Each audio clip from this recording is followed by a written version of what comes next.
What's up, guys? This is Boondocks, and today I'm going to be showing a game that I've been playing a little bit. It's still in beta. It's called Wildstar. It's a new MMORPG that's going to be coming out. It comes out June 3rd. Because I pre-purchased it because I like the beta so much, I get a little few day head start, but it's not that big of a deal. Now, this game is very different from what I've typically played with MMOs. It's more of an action RPG in its own sort of way, while still requiring you to cast abilities all the time, similar to other games like Final Fantasy, WoW, and that type of thing. I will be making a lot of comparisons to World of Warcraft in this, because, well, I've played World of Warcraft for a very, very long time, starting in vanilla and stopping near the end of Cataclysm, give or take. I did play Pandaria a little bit, but that's about the time I lost interest. Some of the things that made me lose interest in World of Warcraft have returned in this game, aka the insta-find for parties and whatnot.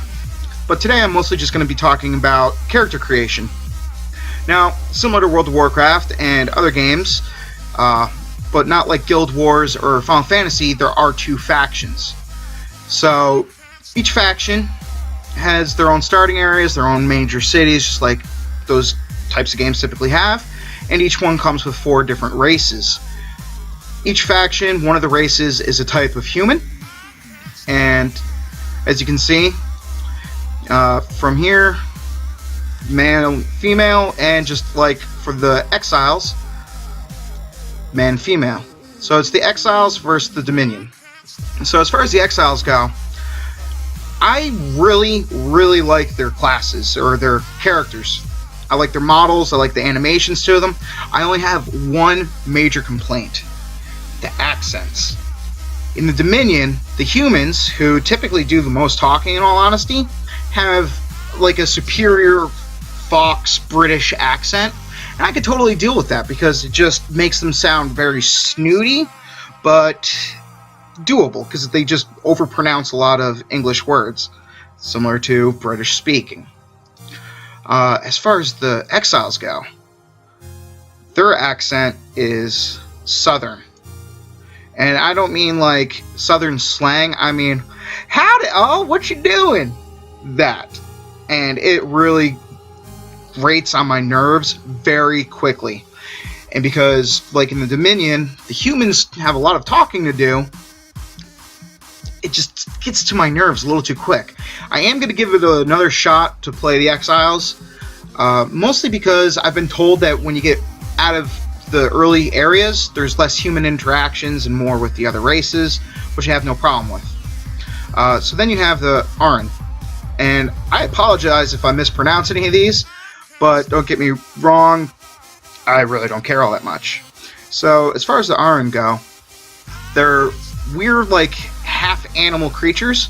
The male version looks kind of corny, and the female version is pretty much all you really see running around.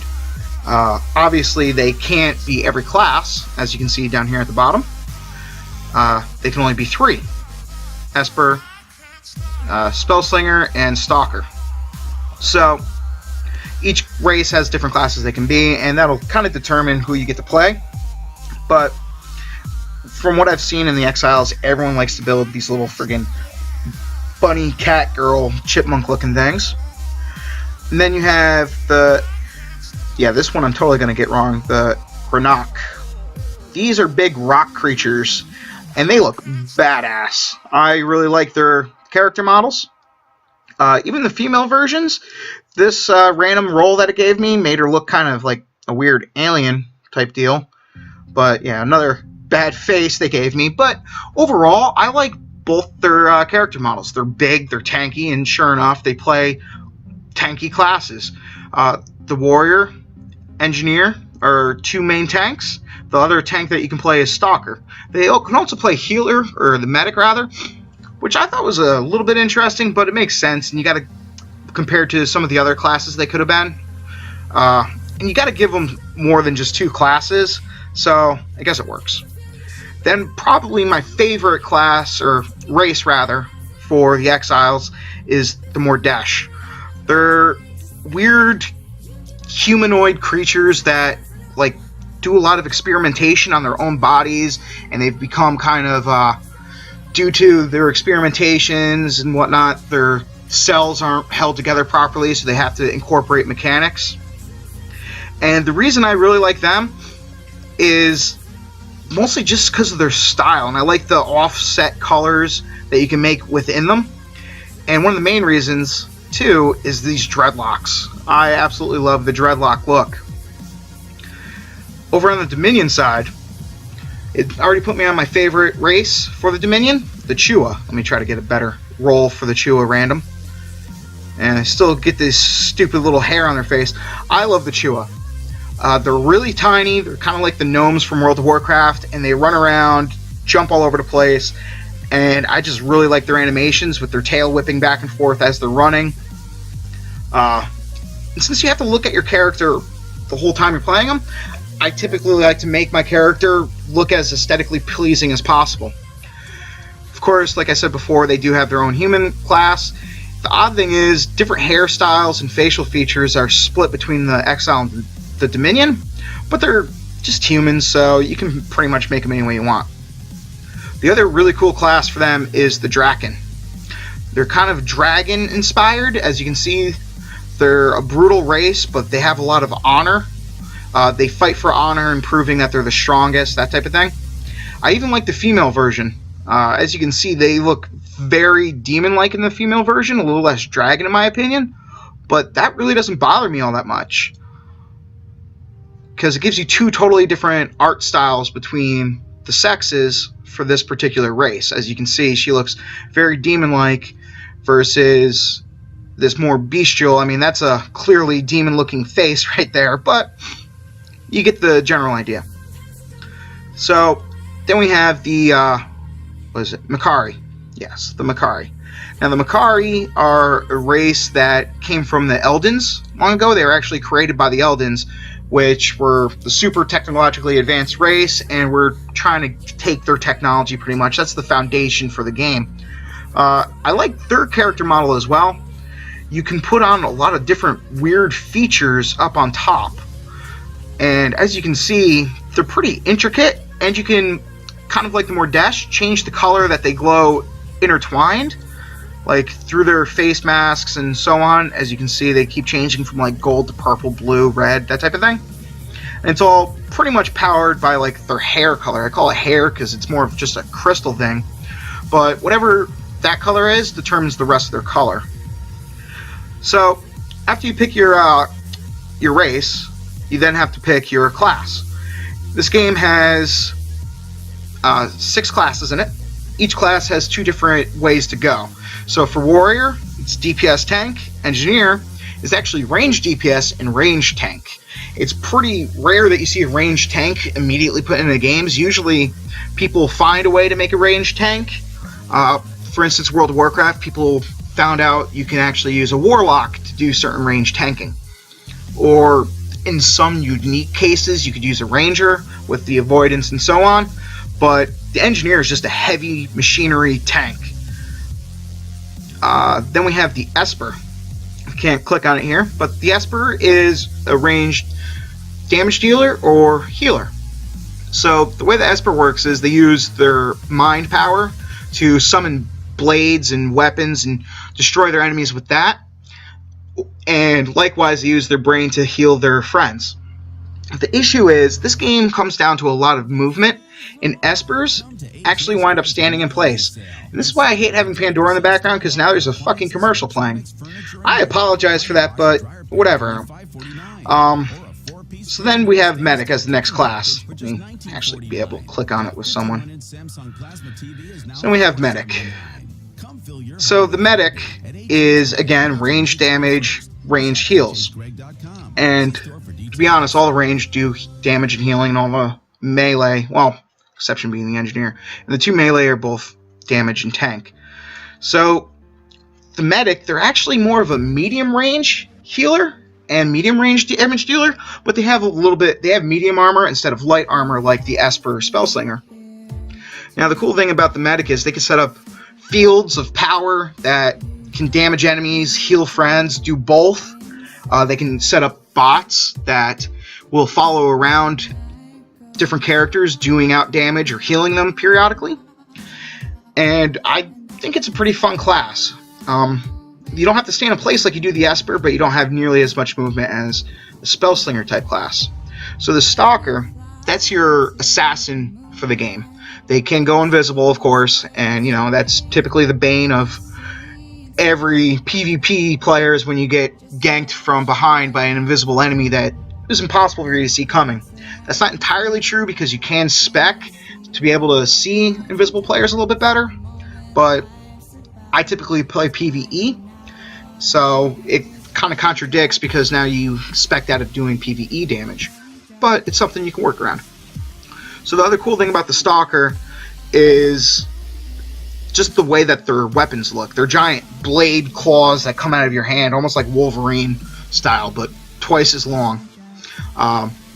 They can actually tank because this game really comes down to avoiding damage more than taking damage and being able to live through it. For that reason, the Stalker, once it gets aggro on it, can keep dodging out of the way easier than, say, the Warrior or the Engineer. And that gives it certain abilities to be able to live through it a little bit more. Plus, they have a suit, what is it, a micro-biological suit or some shit like that, let me click on it and let me find, the Draken can be Stalkers. What is it? Yeah, I don't really see it. Yeah, they have like a techno suit that allows them to, one, go invisible and also reduce damage, incoming damage, and so on, or increase their damage depending on what quote-unquote stance you're in. Pretty much all of the tanky classes have stances. Then Spellslinger, which so far is actually my favorite class, is the highest range class, and it does both damage and healing. The issue with it in healing is it's a little bit harder to aim your heals and also aim your damage than some of the other classes. You don't have as big of an area a lot of the time, and its mechanic for doing the maximum amount of a damage is a little bit wonky and takes a little bit to get used to. You actually have to activate its ability every time you want to cast it, and that can get a little bit tricky. But it's my favorite class, mostly because of the movement. They have the most movement ability in the game. They can dodge just like everyone else, but then they can also shoot while running. They don't slow down while shooting being their spell cast, mind you. And on top of that, they have abilities like Blink, or they can freeze an entire group of enemies and try to run away. I just really like the way that they're played. The last thing that you would pick is your path. So, to me, the way paths work, they seem more for like a casual gamer, casual player rather. I was always a raider, so I like to run dungeons and raids and try to get gear and be as powerful as possible, whereas these are little offshoots.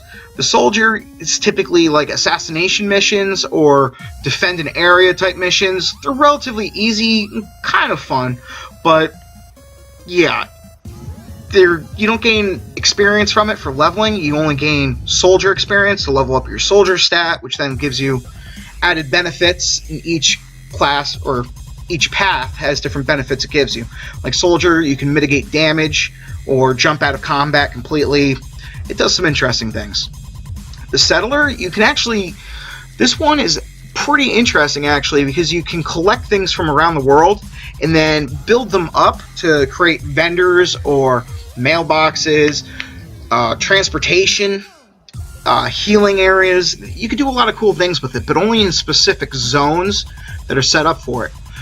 Also, while in dungeons, depending on different paths that people have, you can access different areas. So, really, a group with one of everything could access an entire dungeon. The scientist has this little probe thing that follows you around, and you can use it to scan the environment. And this is really good if you're the type of person that likes lore. And a lot of the lore in the game is in the environment, and you can scan it and read it with the scientist perk.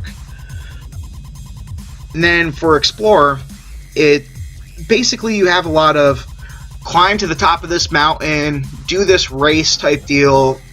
I haven't really played around with Explorer that much, so can't be 100% for sure. And it gives you perks like being able to take less damage when you fall, gain a little bit of movement speed real quick, that type of thing. So one of the cool things about this game is the customization. So certain races have more customization than others. The Draken actually has a lot. Makari does. The Chua, not so much. Partly because there's only one set build for the Chua. As you can see, there's no differentiation between male and female. In the game, they give the excuse that Chua can tell the difference, and they don't want anyone else to know. So let's first get rid of this god-awful facial hair. As you can see, there's, like in most of these games, there's several different faces you can pick. Some look really goofy, others not so much. This one in particular is my favorite for the Chua. So then you can customize the hairstyle, customize hairstyle, and you can give them a little emo haircut, I guess, weird little ponytail deal, and so on. Typically, when people want to make a female Chua, they only have really one or two routes they can go. So they'd put on like this hair, and for the face, they would typically go with like this one. From what I've seen, I've actually tried to make one. I don't really like that guy. So let's go with this one. And then for fur color, you can go with like a pink. And right there, you kind of have the female-looking Chua as opposed to a male, right? You can also change the ear style for them to some goofy ones, some like robotic-looking ones, and yeah. So that's pretty much customization for that particular character class, and each one's different. So I'll show my other favorite class, the Mordesh. So as you can see, just like the Chua, you can pick your face. Mordesh have weird faces though, because they're supposed to be like integrated with life support systems and machinery. So they have some weird effects to them. I typically like one of these two the most. I like not being able to see the pupils on the Mordesh. So let's go with this guy because it gives you a little bit more of a facial feature type setup. Skin color, they typically have sickly looking skin, again because they are sick. I like the greens the most, so let's go with that. Hairstyle, like I said before, the dreads are by far my favorite, and they have a bunch. One of the things that someone pointed out online on a Reddit forum is that they're both interested in it and kind of displeased, but honestly, if you look at the Mordesh, they are one of the first characters in a game like this where the physical features of like the face and everything actually follow a more African American type body. This is even more prevalent in the female version. So let's actually switch over to the female real quick.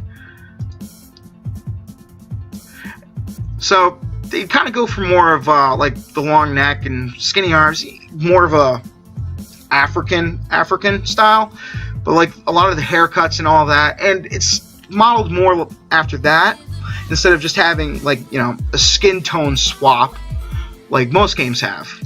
Take the early Elder Scroll games. I mean, only like the Red Guard, and even then most of their body features until Skyrim still looked like a Caucasian body with just a different color swap on them. So like I was saying before, you see how they have these separate pieces? You can actually change that. I think it's in hair color. No, I'm wrong. Where is it? Oh, it's eye color for them. Eye color for them. So as you can see, you can change the highlights on their body to whatever color you want. Like if you want a dull, more sleek looking design, all the way up to very bright, vibrant. You can also choose body types for all the classes. So if you want a more rotund or curvy, whichever one you want to go. I'm rotund myself. Some of them I feel like they're just disproportionate, like right here. I mean, it just kind of looks ridiculous to me. No one really has this body shape, especially with that small of a waist. So I don't really appreciate all of them as much, but I typically like making my characters especially the females rather. Very skinny and sleek. I don't know why, that's typically how I've always played. And yeah, so chances are when I go on to the next section, I'm going to be playing Dominion character. It'll probably be a Chua and Spellslinger just to show what it is. So let's make my Chua Spellslinger, and then we'll move on to the next part for my next video. So there we go. You can also go really in depth with customizing the face. I mean, they're not drastic changes, again, going to like Elder Scroll where you can change a lot more, but like, yeah, you can kind of tell the difference, see? But they have a lot of different features. I usually don't even bother with them because why? Hairstyle, I either go with this one or this one, I don't know why, but let's rock this. Then facial hair. Yeah, they have weird facial hair that like covers their eyes and shit, like one of those weird ass dogs. Yeah, I always wondered how the fuck they can even see. But what eye color? Let's go with that one because it's different. Ear style. Now those are, well, now they're a little too big for my taste.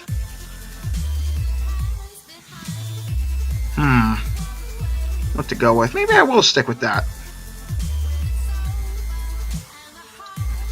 Could have sworn they had smaller ears that were similar to that. Those, I like those. And then the fur color. Each fur color actually comes with like different patterns as well. I wish you could choose the pattern and the color. Because I would love to have this pattern in more of a red type color. I also like this pattern a little bit, and I think it would be better in a darker color. I know that's a little weird and picky, but whatever. So there's that, and then again, you can change the body type. It's not as obvious in the Chua. This one just looks ridiculous. It's like done nothing but worked out his arms, I guess. But I'm just gonna go for the skinny one because he's gonna be a spell slinger. He's gonna run around, and let's do soldier and boondocks with X. Alright, there we go. Anyways, guys, good luck. Have fun. Peace.